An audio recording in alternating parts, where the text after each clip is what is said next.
జన్మంతా నీ అడుగుల్లో అడుగులు కలిపే జత ఉంటే నడకల్లో తడబాటైన నాట్యం అయిపోదా రేయంతా నీ తలపుల జన్మంతా నీ అడుగుల్లో అడుగులు కలిపే జత ఉంటే నడకల్లో తడబాటైన నాట్యం అయిపో. దినోత్సవ సందర్భంగా మహాత్మా జ్యోతిరావు ఫులే స్కూల్లో ఇక్కడ మన సమావేశం నిర్వహించి భారతదేశం వ్యాప్తంగా కాక రాష్ట్ర వ్యాప్తంగా ఈరోజు ఈ పర్యావరణాన్ని పురస్కరించుకొని పచ్చదనాన్ని ప్రాముఖ్యతని దాని నుంచి వచ్చే ఫలితాలను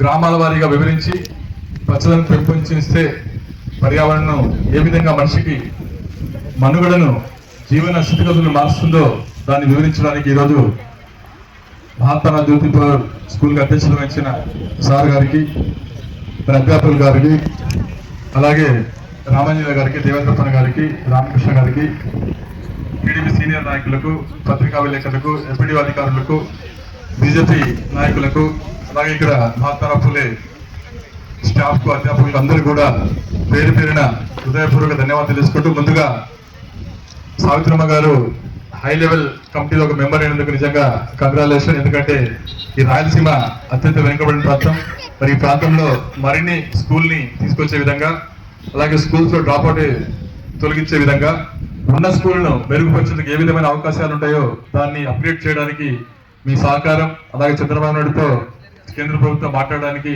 మా తెలుగుదేశం పార్టీ తరఫున మేము సహకరిస్తాం. అలాగే మీరు కూడా కేంద్రంతో చంద్రబాబు నాయుడుతో నేరుగా మాట్లాడే అవకాశం వచ్చింది కాబట్టి ఈ స్కూల్ని అప్గ్రేడ్ చేసే విధంగా మీరు చొరవ చూపాలని చెప్పి మనస్ఫూర్తిగా మమ్మల్ని అభినందిస్తూ ఆధునిక ఒక గర్వకారణం. ఎందుకంటే భారతదేశంలో 126 మందిలో ఒక మహిళకు వచ్చిందంటే నిజంగా గ్రేట్ ఫీల్, రియలీ ప్రౌడ్. మరి నిజంగా ఈరోజు చెప్పాలంటే రాయలసీమ అంటేనే రాళ్ళు రప్పలు వెనుకబడిన ప్రాంతం అయిపోయింది. ఎక్కడ చూసా పచ్చదనం కరువు అయిపోయి నిజంగా ఇది ప్రాంతమేనా అనేటట్టు మారిపోయింది. ఎందుకంటే మననే మా అబ్బాయికి తూర్పుగోదావరి జిల్లా రాజమండ్రిలో పెళ్ళయింది. అక్కడి నుంచి మా అబ్బాయికి సంబంధం చూసడానికి వచ్చినప్పుడు కర్నూలు నుంచి వస్తుంటే ఏం బాగా మీరు ఎక్కడ ఒక చెట్టు కనపడదు, ఒక వరి పొలం కనపడదు, మీ ప్రాంతాలు ఎలా నివసిస్తారని చెప్పి అడిగారు. మరి నిజంగా నాకు నిజంగా అనిపించింది. అంటే నేను రాయలసీమ ఉద్యమం పేరుతో అనేక ఉద్యమాలు చేసి ఇక్కడ వెనుకబడిన దాని గురించి కూడా చాలా ఉద్యమాలు చేపట్టడం జరిగింది.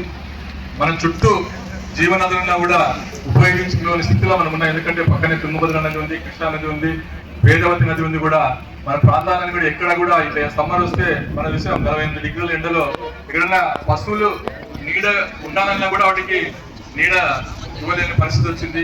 మరి వాళ్ళ తూర్పుగోదావరి, వెస్ట్ గోదావరి, ఈస్ట్ గోదావరి చూస్తే ప్రతి అణువు కూడా అక్కడ నీరు చెట్టు. మన తర్వాత మా పెళ్ళైన మా కోడలు వచ్చి మరి మా కోడలు బళ్ళారికి వెళ్తుంటే అక్కడ కూడా నీ బళ్ళారి కూడా నీ మంచి ప్రదేశం, అక్కడ కూడా నీ చెట్లు లేవు కదా, నీళ్ళు లేవు కదా మావయ్య గారు అడిగింది. నిజంగా నాకు నిజంగా చాలా బాధ అనిపించింది. ఎందుకంటే మన ప్రాంతాన్ని మారాల్సిన అవసరం ఎంతైనా ఉంది. ఎందుకంటే కేంద్ర ప్రభుత్వం అనేక నిధులు ఇస్తుంది, కానీ ఇక్కడ ప్రజల్ని రైతులు మనం ఎడ్యుకేట్ చేయలేకుండా పోతున్నాం.